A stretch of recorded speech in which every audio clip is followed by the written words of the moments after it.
사실 저는 주진우 기자에 대해서는 뭐랄까 좀 유감스러운 부분도 있는데 일단 이겁니다. 하나는 뭐냐면 악의로 볼 수가 있어요. 이 사람의 행위를. 그다음에 또 하나는 선의로 볼 수가 있는 겁니다. 네. 악의로 본다는 건 말을 뭐냐면은 무마를 시킨 거예요. 그냥. 네. 김부선 씨가 딱 들고 그 중요한 선거가 있는데 이른바 개혁 진보 진영에서 우리 후보인데 다치게 하면 안 되지 않느냐. 또 다른 한편으로는 번복을 하지 않았느냐. 그러니까 법원으로 가게 되면 정말로 진다. 네. 그러다 보니까 누나를 위해서 이번에 접어야 되지 않느냐라는 선의가 있는데 이 두 개가 저는 좀 섞여 있는 측면이 있다고 보거든요. 근데 어떤 경우든 기자가 이렇게 이런 일을 하는 건 적절하지 않았다고 봐요, 저는. 네. 근데 이제 문제는 거기서 이제 주진우 씨가 이제 많은 분들이 얘기하는 것처럼 회유를 했느냐. 사실 김부선 씨가 나는 페이스북에다가 그 문제에 대해서 올리겠으니까 도와줘. 이러면 주진우 기자가 이제 뭐 회유를 한 것도 아니고 아닌데 그냥 김부선 씨는 정신없는데 전화를 해갖고 아이 그거 큰일 났어. 뭐 올려야 되지 않겠어? 이렇게 한 거는 권위의 측면은 확실히 좀 보이더라고요. 그런데 이제 다 밝혔으면 좋겠어요. 이미 이거는 뭐 저기 사생활의 영역을 넘어버린 거죠. 저는 공인으로서 이 사생활에 대한 검증이라는 것도 당연히 수용해야 될 부분인 것 같고요. 그리고 이게 지금 처음 나온 문제가 아니고 지난번 대선 후보 경선 때부터 계속 이분한테 지금 따라다니고 있는 일종의 추문이에요.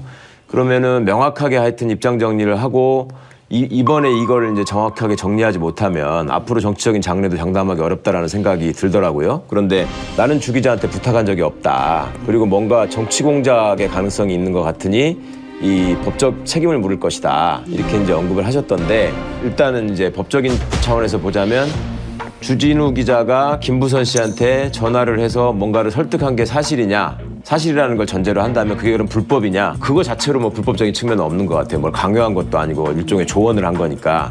그런데 그러면 그 통화 녹음은 어떻게 된 거냐? 녹음을 한 거는 불법이냐 아니냐? 네. 이런 쟁점이 또 있을 수 있는데 통화를 한 당사자 간에 녹음을 하는 거는 불법이 아닙니다. 통신비밀보호법상. 예. 제3자가 그 대화를 엿듣는다거나 아니면 남들이 통화하는 거를 도청해가지고 녹음한 경우에는 이제 불법이 될 수 있겠고요. 그런 경우에는 이제 증거로 둘 수가 없는 거죠. 그런데 이번 건은 보면은 녹음의 당사자가 주진우 기자가 통화한 상대방 여성일 수밖에 없잖아요. 가능성이 네. 제일 높은 거는. 그러면 이게 왜 경기도지사 간 후보 토론회가 끝난 직후에 곧바로 인터넷을 통해서 공개가 됐느냐. 바로 공개되면서 쫙 퍼졌느냐. 근데 이 부분에 대해서 아마 이재명 후보 측은 정치 공작에 포인트를 두고 지금 말씀하시는 것 같은데 이재명 시장이 일관되게 얘기하고 있는 지점을 보면 물증이 없는 것 같아요. 그러니까 사진을 내놔라. 나하고 같이 놀러 가서 사진 찍었다고 그러던데 사진을 내놔라. 아니면 뭐 어디서 같이 살았다고 그러던데 그거를 측정을 해라.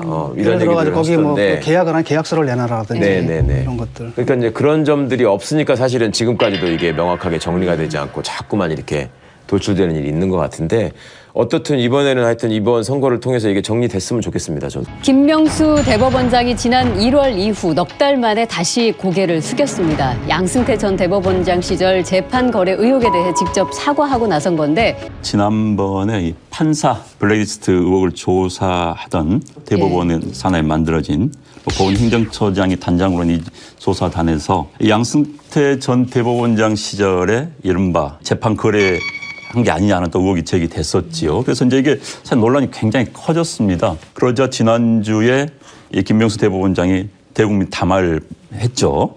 국민께 죄송하다. 각계 의견을 들어서 책임을 묻겠다고 밝혔습니다. 그래서 지금 지방선거 이후에는 제가 보기에는 아마 이 이슈가 한국 사회 다른 이슈를 덮지 않을까 하는 생각이 듭니다. 이거는 조금 그 진행 과정을 살펴보시는 게 좀 더 재밌을 것 같아요. 맨 처음에 3차 조사 결과를 특조단이 발표하면서는 언론에 제목이 뭐라고 나갔냐면 블랙리스트는 존재하지 않는다. 그런데 애초에 문제를 제기한 저 이탄희 판사 같은 경우에는 블랙리스트라고 자기 입으로 언급한 적이 없어요. 행정처에 부임을 해봤더니 선임 판사가 불러가지고 판사 뒷조사한 파일이 있으니 비밀번호를 네가 나중에 알게 될 텐데 열어보고 놀라지 말아라 이런 얘기를 했다는 거거든요. 그걸 이제 언론이 받아서 블랙리스트라고 명명을 했던 사건이죠. 그렇다 보니까 행정처 입장에서는 최대한 그 명칭을 이용하면서 이 파장을 축소하려는 시도를 해왔었어요.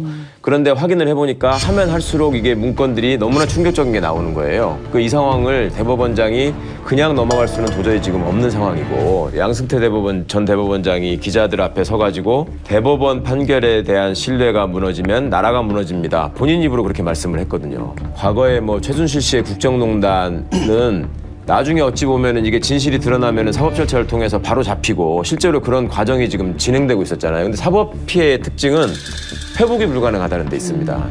여기서 무너져 버리면 끝나는 거예요. 근데 그런 상황에서 국민들 앞에 직접 서서 고개를 숙이지 않고 이메일을 보내는 걸로 담화문을 대신했다. 저는 그 형식에 대해서는 굉장히 잘못된 일이라고 생각합니다. 부적절한 일이다. 어쨌든 사과와 함께 또 구체적인 어떤 대책이랄까요? 그것도 함께 내놨는데 그게 뭐냐면 법원 행정처의 판사 근무 자체를 없애는 방안, 또 승진 폐지를 포함한 인사제도 혁신하겠다 이런 거거든요. 근데 이게 얼마나 실효성이 있겠느냐 이런 얘기 있습니다. 어떻게 보시나요? 그냥 생각해 보시면 아니 법원에서 판사가 그 내용을 제일 잘 아는데 판사들이 그러면 그 일을 해야지 그걸 누가 해 이렇게 생각하실지 모르겠는데 이걸 이렇게 비교해 보시면 쉬워요.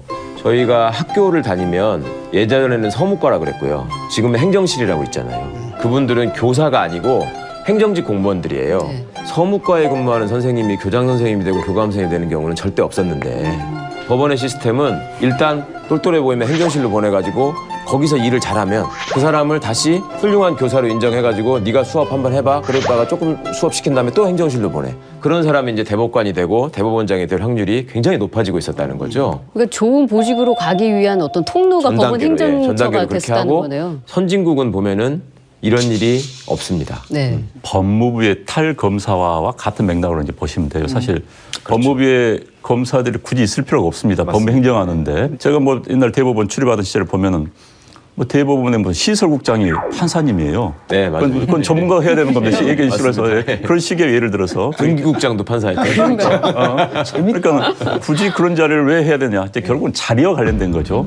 인사권자인 법원 행정처장 또는 대법원장 옆에 가려고 하다 보니까 이제 그게 커지는 거고 또 눈앞에 든 사람도 보내는 거고 이런 이제 악순환이 계속 됐던 건데 지금 이 부분은 우리 사회에 지금 여러 군데에서 뿌리 뽑아야 되는 겁니다. 그다음에 승진 제도를 포함한 인사 제도를 혁신하겠다라고 얘기를 했는데 자기가 다음에 어느 자리를 갈까를 가장 잘 예측할 수 있는 조직이 사법부였거든요.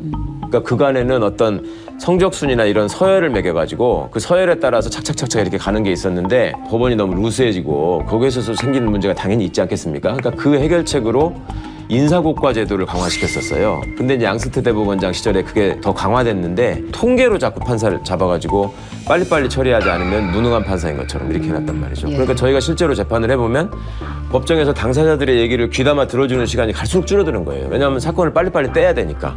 그런 시스템을 통해서 재판에 개입하고 판사들을 통제하려고 마음먹으면 얼마든지 이게 또 활용될 수 있다는 결정적인 약점이 이번에 막 드러났기 때문에 그 부분을 근본적으로 검토하겠다라는 얘기를 한 겁니다. 네. 참 이 원론적으로 얘기하면은 이거는 우리가 이해하기가 힘든 거죠. 그러나 또 한편으로는 이게 인간이 사는 세상에서 정말 권력에 대한 제가 보기에는 그 싸움이다. 그리고 이제 언론에서도 이거를 이 전 권력과 신권력, 현재 권력과의 어떤 하나의 싸움이다 이런 얘기도 있는데 제가 보기에는 이렇게 우리 사회에서 근본적인 하나의 그 개혁이라는 측면에서 우리가 바라볼 필요가 있는 것 같아요. 먼저 그 법원 행정처 문건을 좀 볼 필요가 있거든요. 충격적이죠. 네. 그 제목이 상고법원의 성공적 입법 추진을 위한 청와대와의 효과적 협상 추진 전략. 상고법원 도입해지면 우리가 이렇게 판결로 보답하겠다라는 거래를 제한한 문건인데요. 거기 보면 이런 구절이 나옵니다.